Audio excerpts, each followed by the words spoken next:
Hello, Lost of Lieutenant listeners, and welcome to a special unboxing episode. The people at Corvus Belli have sent us a preview copy of their new racing board game, REM Racers.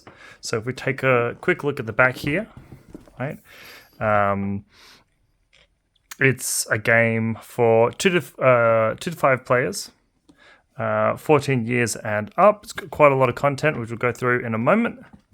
And obviously it's got its sort of cutesy anime aesthetic.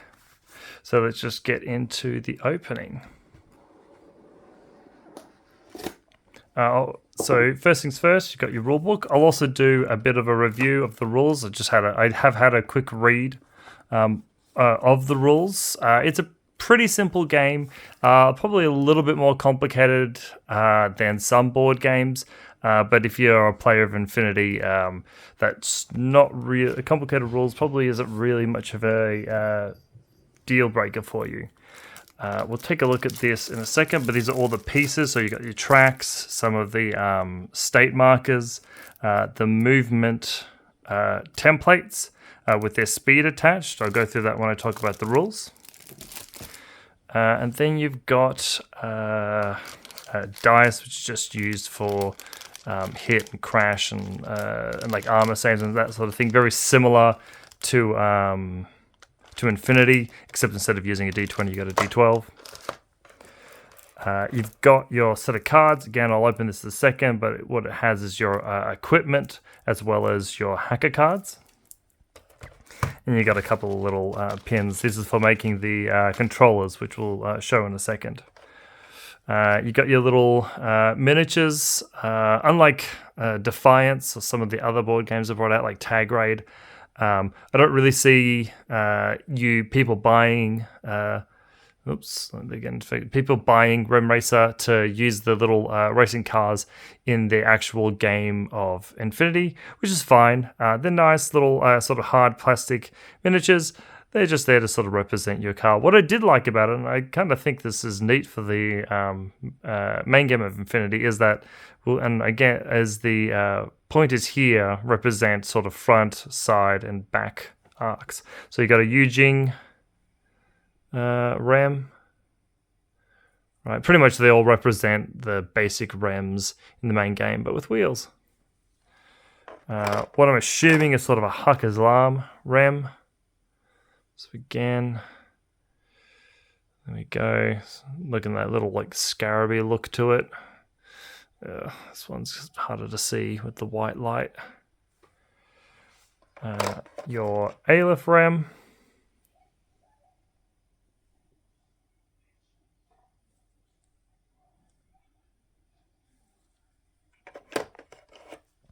Your Nomad's REM.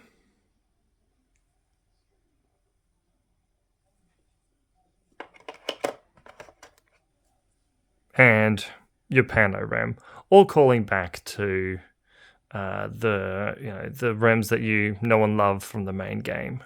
So they obviously sort of got the same head here as like the Pano REMs, but obviously with the tire tracks, the racing car wheels instead of your little legs. So what I'll do is let's do a bit of an opening and we'll get these. Actually, I'll leave that for a second. Let's just take a look quickly through the cards. Like I said, these are your hacker cards. So these sort of determine who your pilot is. They're given out at the beginning of the game. So you've got, and this Force March here, or in this case Bumper, is sort of a power you can use throughout the game whenever sort of the conditions come up. So this is sort of you, and it's sort of randomly chosen at the beginning of the game. So you got Agnes, right? Charles, and just quickly let you guys look at the rules. Nor, we've got Dael, Gasel, typical complicated Toha name. You got Christina, Otto, Photon, Zhihang. No, that I butchered that. Olga. Right, so that's all the pilots you got. So in total there is 1, 2, 3, 4, 5, 6, 7, 8, 9, which means that in a typical game of this, as you can see, it's only 5 players. You'll not necessarily have all the hackers out. You're only going to have 9 of them. So put them to the side. Then the rest of them are equipment cards. You draw these, I think I'll go through the rules in a second, but you draw these throughout the game, and they allow you to essentially shoot somebody and destroy their tag. The one thing you'll notice at the bottom here is these little symbols. When you crash, these determine what actually happens during the crash. And then you've just got sort of what you have to roll, what you need to roll for like damage. So some machine guns, and so we've got some machine guns, kinetic rifles, all right, with some special rules. And you can play as many equipment cards in a turn as you'd like. So adhesive launchers. So this one here affects the speed.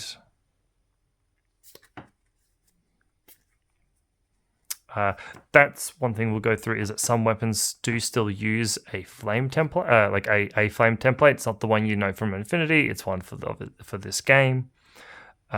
Most weapons have sort of a range of sectors, which is like each section of a track is a sector. While there's these, like a flamethrower, there's a nanopulsar, there's a nanopulsar, as well as I think like an EMP. Oh yeah, there we go, electric pulse. Have a range that's relative to a like a flame template. So just show these for a little bit, so you guys can take a look at the rules. You can put mines down on the track that persist throughout the rest of the race. They do damage. All right, so you have to maybe try and drive around them, especially if you're low health. Oil leaks are interesting. They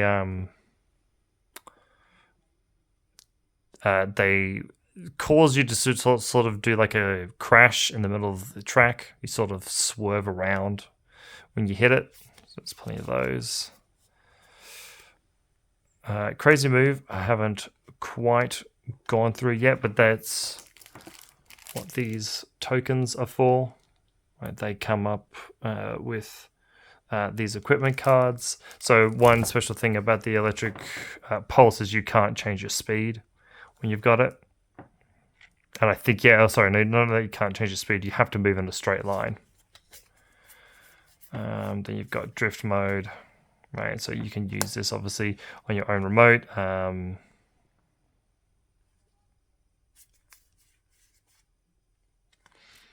Just keep going through the cards. You guys can see the rules for them. You just want to pause the video.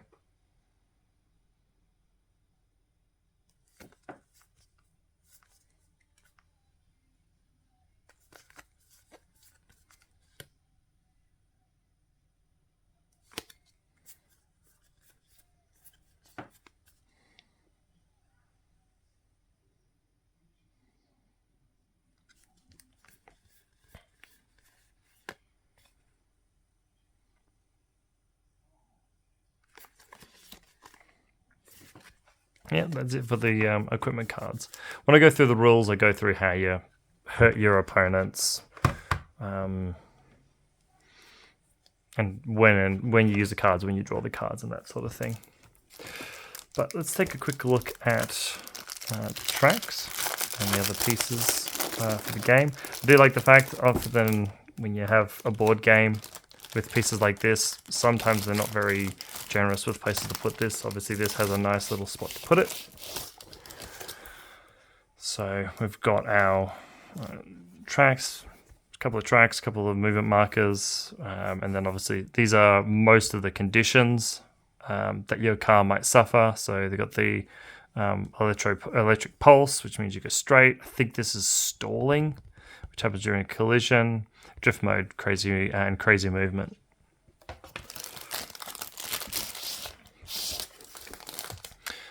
So the thing you might also see is these numbers correspond to the speed of your REM. And so if you're going, let's say 2 speeds, you can only use movement templates with the same movement that you've got. So if your movement's 2, you can only use 2. If it's 3, you can only use 3. And if it's 4, you can only use 4. And the notches are important for determining where your tag ends up, how it's facing. Whoops. So again, we've got some more track. This actually looks like the starting line. These are the pole positions. Your dials. So in REM Racer, you have like this pseudo controller. It's sort of just so you can track things, but you do use these dials for here's your structure and here's your speed. I'll put them together and I'll show you what the controllers look like in a bit. So there you go. There's one of the sort of base of the controller. A bit more track, obviously. This here is the is how you determine the direction you go during a collision, as well as an oil spill. So you put that in front of your tag, you roll, and you either end up. Oh, knocked my camera. You either end up. You end up in one of these 4 places, and the template. So obviously this has got the flame motif, but it doesn't really matter. But yeah, so this is what you use if you're using a flamethrower or something that actually has a range of the teardrop. It works the same as in sort of the main game, Infinity. You hit whoever you can hit. And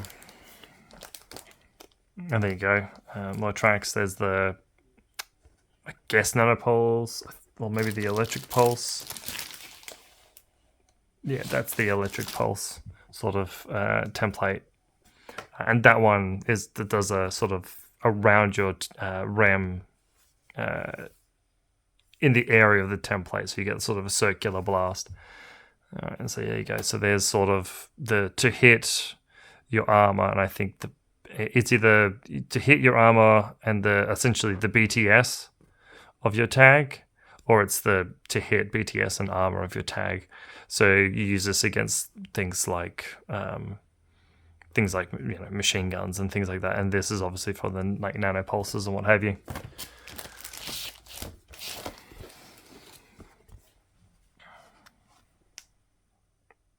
So you've got quite a lot of track options. Again, we'll go through it in a little bit. There you go. There's the actual pilots. So again, those are randomly determined at the beginning. I'll just show off Olga quickly there. At the beginning of the game, and it's sort of permanently what you've got, and they all have their different abilities. So you pop that in your controller. Which is interesting because it means that the ALF tag, so to speak, doesn't have to be piloted by like the ALF character. So, you don't have to have Otto piloting Bob, right? You can pick your REM and a pilot, and they can be totally different. Well, totally different. All right, I'll put together the controllers just to show you what they look like, and I'll be back. Welcome back, everybody. So we've got all of our little controllers put together with the kind of corresponding pilots in each. So if we take a look at the remotes, they're all kind of the same, but as you can see in these panels, each one is ever so slightly different. So as I mentioned before, the sort of the target symbol on each of the remotes represents how good they are at shooting. So when you roll this D12, right, to successfully shoot one of your weapons, you need to roll equal to or higher than these numbers. This is true to form. The Pano tag's slightly better at shooting. The other tags, so the Nomads, Hakazlam, and Aleph tag are, I suppose, middle of the road shooting, as far as the Yujing tag being the worst shooter. However, the Yujing tag is the most armored out of all of them, where you've got sort of a bit of a difference in between these three tags in terms of like armor or BTS, with the Pano tag being the least armored and least biotech protected. So each of them all have sort of a little structure dial. For each of them, you start off on 3 structure and 1 speed. With throughout the game, obviously, if you take damage, you go to 0. Tags destroyed, which doesn't take you out of the race. Just it doesn't take you out of the race entirely, but it does temporarily, as well as your speed, which determines, as mentioned before, what speed tiles you used. Putting these together was fine. I will point out, for anyone who cares about aesthetics, they do have red colors, or like the colors, I guess, corresponding to the color of the tag. So you got red on the back here for the nomads, purple or white, purpley white for the Aleph, so on and so forth, blue, yellow, green for Hakazan. And that's when you do just sort of pick the tags, and really, I suppose it's just looking at the rules, it's just sort of a gentleman's agreement on how you decide them. It's not, not hugely different. I suppose it depends. For the most part, it's kind of middle of the road with these 3. So with Bob, Zeta, and however the hell you say that, they're sort of middle of the road ones. If you want a little bit more armor, you go Wuhao and middle of the road. And if you want really good sort of, I guess, aggressive shooting, you go Zeta. Another thing to point out on the racing tracks, there are a couple of sort of examples in the back of the rulebook, which I guess I'll show in a second, but they are double-sided.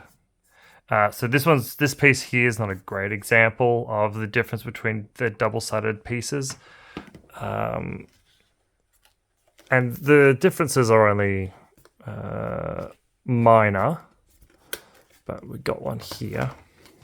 So this is like a corner piece, a relatively big corner. But you've got these zones here, which are interruption zones, essentially just stop your movement and turn your tag in the way that you want to face. But this interruption zone here is on the inside, whereas you flip it over, it's on the outside of the curve. So I guess you got, almost 2 lots of potential racetracks as you want. And I don't see that there's not really any reason why you couldn't have, one bit of track this side, another bit track this side, depending on how you want to make the track, so long as it makes a loop. Other than that, I guess double-sided templates, right? Fire, nanopulsar /electric pulse.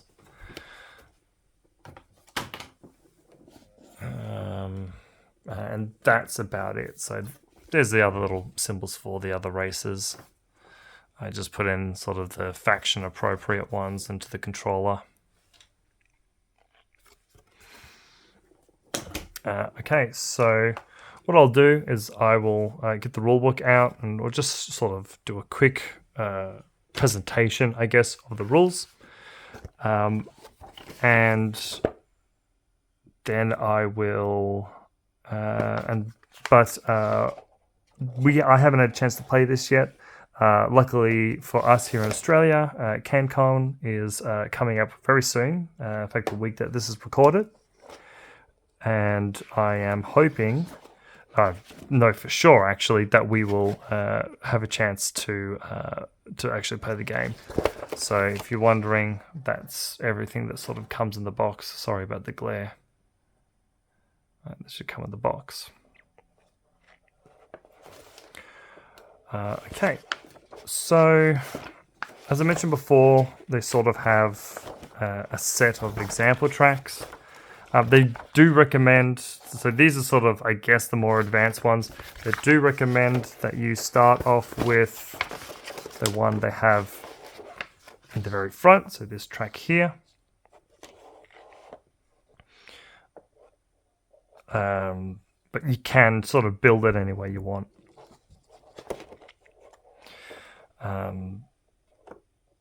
So for the main part, it's, set up your racetrack, choose your remote, right? You have a random pilot drawn from the set of 9, right? You put their little symbol into your little controller.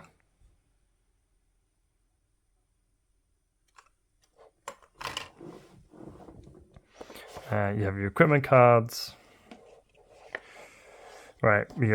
So you get your pilot and you get your hacker pilot token for his control pad. So that would be, that. So that would be that card there. So that's your hacker pilot. So like I said, there's only 9 of those corresponding to each pilot.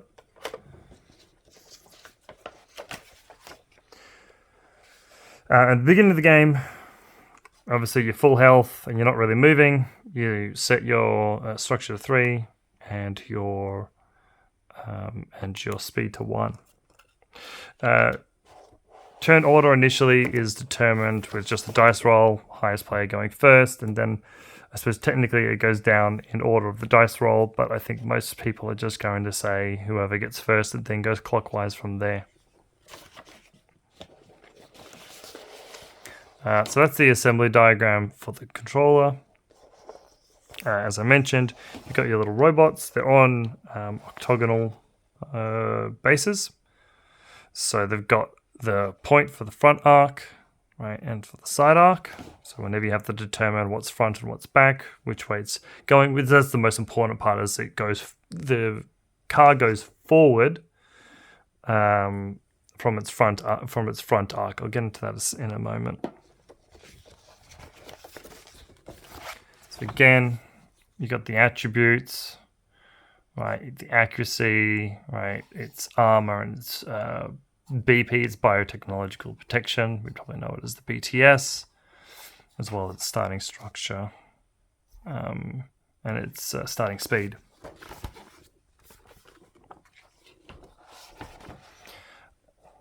So the racetrack itself is sort of split up into sectors. Each tile is a sector, right, where you count as going across the sector once your tip has crossed it, like that counts you as being in the second sector.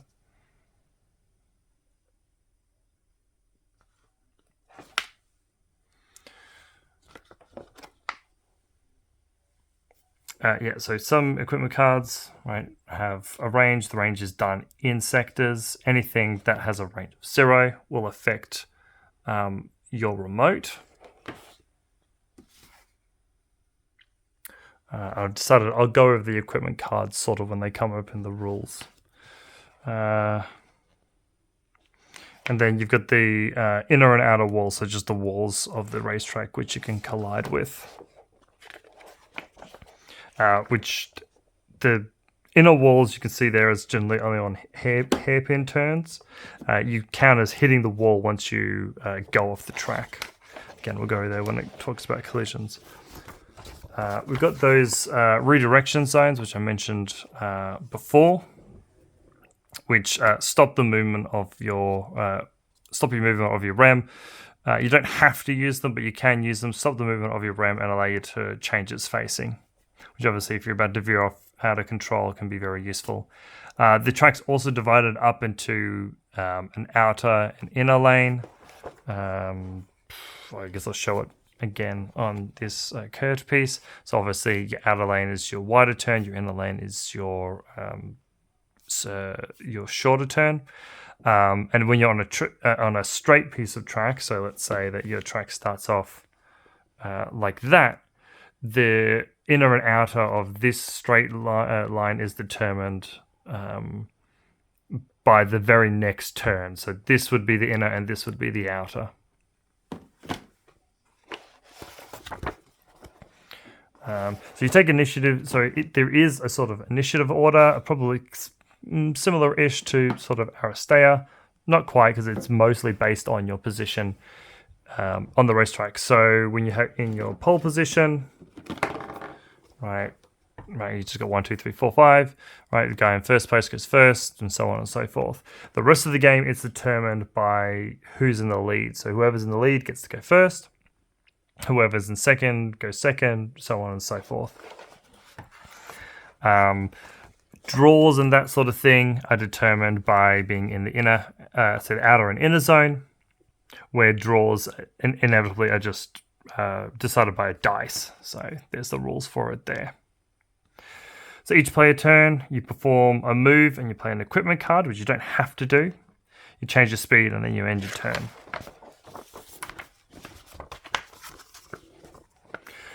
So the way you move, obviously at the very beginning of the game, you're starting off with movement 1.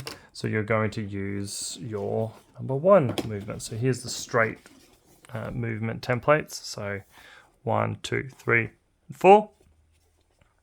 And each turn, you can change your movement speed or your speed at the very end of your turn.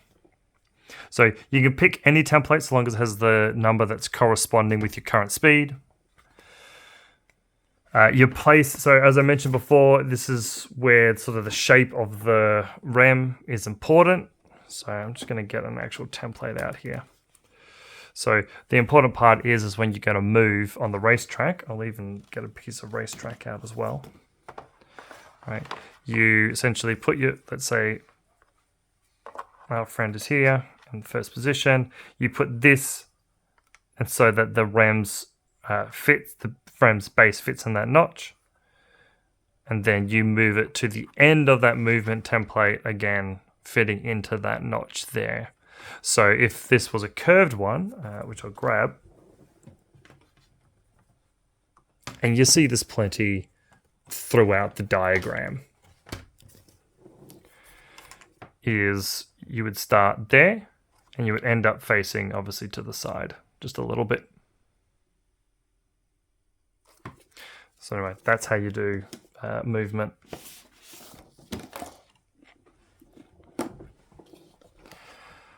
So after you move, play an equipment card. You can play as many as you have in your hand. And then you change your speed, end your turn. You've got hacker pilots, which we draw randomly, put into your thing. They have different skills, each of the hacker pilots. I'll put them up there. Hopefully you can see them all.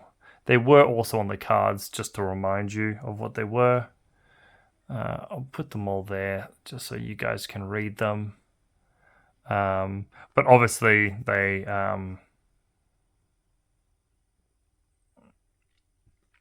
they come up as they actually come up. So you don't know the bumper only comes up when you're doing crashes. Force march only works when you've got when you're changing your speed. With the mine thrower, you only start off with 2 of those particular mines, and then once you use them, you're done.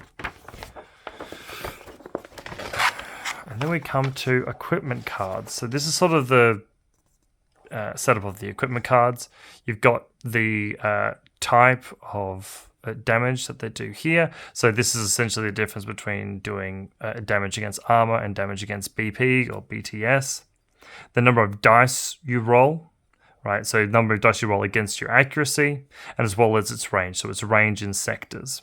So the adhesive launcher here will do damage against an opponent's biotechnical protection. You roll 3 dice and your range is 3 sectors. And down here is the crash effect, which only affects when you do the crash. And then there are some descriptions of things that might, like extra effects. So in the case of a adhesive launcher, each time you fail your BP, it doesn't cause damage, but you instead reduce the remote speed by 1. So if you hit all 3 times, you can take someone from 4 to 1 speed. All right, and as we mentioned, you have to roll equal to or above the particular number shown on your accuracy, as well as when you take saves, you need to roll equal to or above. So software cards, I guess, are like in the main game, if you want to think about that, are like the supportware. All right, so they target your remote, and the big difference with them, I'll just bring one out here, which is called trail breaking, is that they really, the only thing that's important is the actual effect, and they have dashes where the number of rolls and the range is. So these ones here with the lines, just affect your tag and your tag alone and allow you to do another action before the end of your turn. Well, another something before the end of your turn, I should say. You get a couple deployable weapons, such as Mind. You have the oil slick, which I mentioned before, briefly, which is if you hit it, you sort of skid out, and it kind of acts like a collision, which we'll get to in a bit. But it's a flame template that you leave on the track. And as you can see there, it lasts for 2 full game rounds. Which is interesting because I think they show, they don't show an example, but you can use the oil slick and potentially just bounce off the walls and keep going forward, which is quite fun. Again, you've got a couple that don't have sector ranges, but it says to use the teardrop. I'll just see if you can show you that. I'll get the card out instead.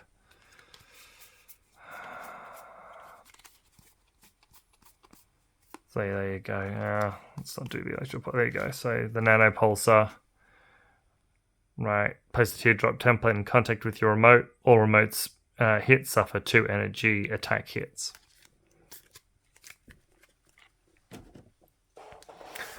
So then we have crashing. So crashing is when you run into, during your movement, you run into the back of another remote, or you run into a wall.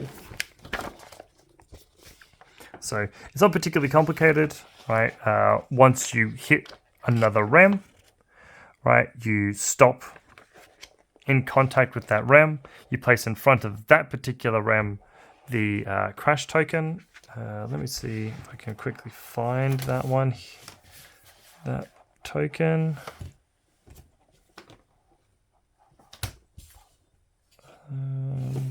There it is. So it's this little token right here. And you just use that to determine where your REM ends up facing.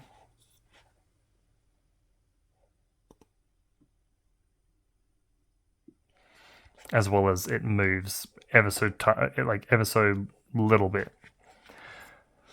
When you crash into the edge of a track, which just means you go off the track, you stop your movement at the very edge, you get a free refacing of your tag, and then you then draw an equipment card. So as I mentioned before, the equipment cards have these little symbols on the bottom, which determine what happens to your REM. I'll just show you this. There's all the effects there and the number of them that are in there. There's obviously some pretty nasty ones like Wrecked, which destroys your REM straight away, as well as a couple of other sort of minor-ish ones.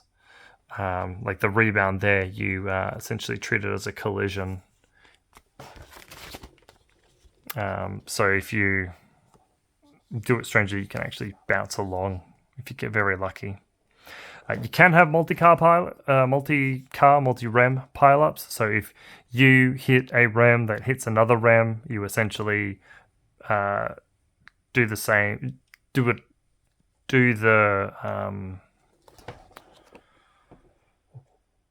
Pretend as though the REM that just got hit the other one in front, so they stop and you start moving the other one.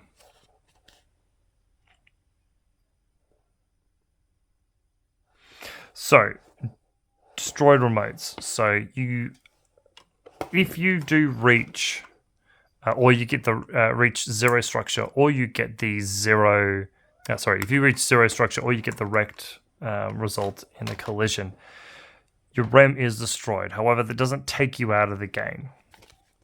So what you do when that happens is you remove your REM from the board, you place it near the edge of the first edge of the sector that you're in. Your speed dial set to 1. Your structure dial is set to its initial value, being 3. You take away all sort of negative values on your REM, and you are last in the initiative order, which is the main thing. So if, let's say, you were destroyed and were in first, doesn't matter even if you are still in front of the rest of the tags, they go first and you go last. If you have multiple REMs that die at the same time, if you have multiple REMs that die at the same time, the initiative order is just determined on when that REM died. So if you are destroyed first, you are first in sort of like the destroyed queue. You start on the edge. You start on the edge. You put into the in line, like with the middle of your REM, in line with the first bit of the sector, and you drive off. And that's it. Except for probably one thing that I actually find kind of interesting is that when the first person crosses the finish line, that's when you enter in the final round. But the first person to cross the finish line isn't necessarily the one who wins. The one who wins is who crosses the finish line in the final round and is the furthest up the board. This is sort of to represent in that last turn, one tag overtaking another. At like the last second.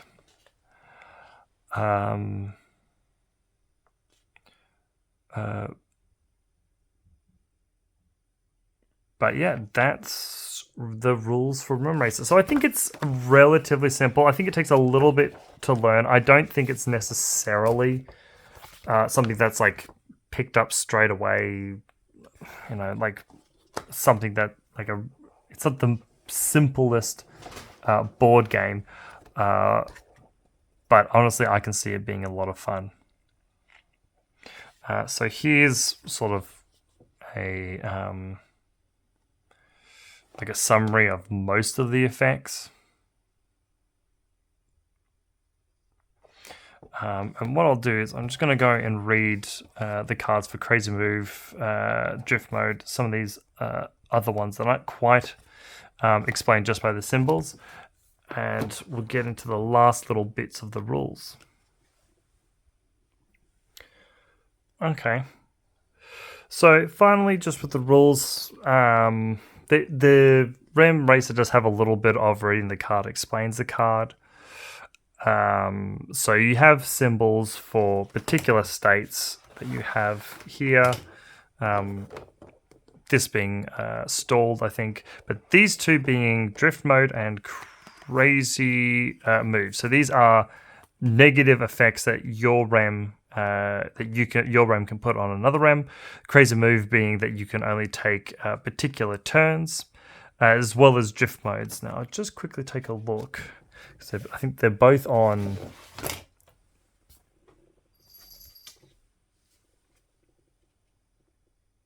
They're both on speed. So the crazy mode is only being able to take S turn template for speed 2, which I'm going to guess is probably this template here, because there are not many others that look like an S turn. And this one, drift mode, forces you to only take the here we are. To only be able to take the closed turn templates, which will probably more than likely be these ones. So some other little things you have, these are just to indicate that whether you've had your turn or not, just to make sure you understand your initiative order. But there is also some cards, and I'll leave the rest because there are a few that I haven't shown yet. Well, I haven't talked about yet, but these ones where they have timings on them. Now they all say when they're supposed to be timed, but obviously this one here is immediately after a rival remote finishes a movement, you get to copy their movement. And so yeah, you get to play as many cards as you can in your turn, and you pick up movement cards. I know that you pick up movement cards when you cross the threshold of a sector, and you also pick one up at the end of the round if your remote is in last place. And so yeah, so that's everything that comes with REM Racers. I'm really looking forward to giving this a shot with my friends at CanCon, giving it a bit of a demo. But honestly, from first impressions, just sort of reading the rules, looking at the tracks and all that sort of thing, I'm actually looking forward to playing a lot. It's a very different game to what I've ever played. Being a war gamer, I suppose I've always tended towards war gamey type, even board games. But this, to be honest, looks like a hell of a lot of fun. So anyway, thank you for watching, guys. I've been Jacob from Loss of Lieutenant, and talk to you guys later.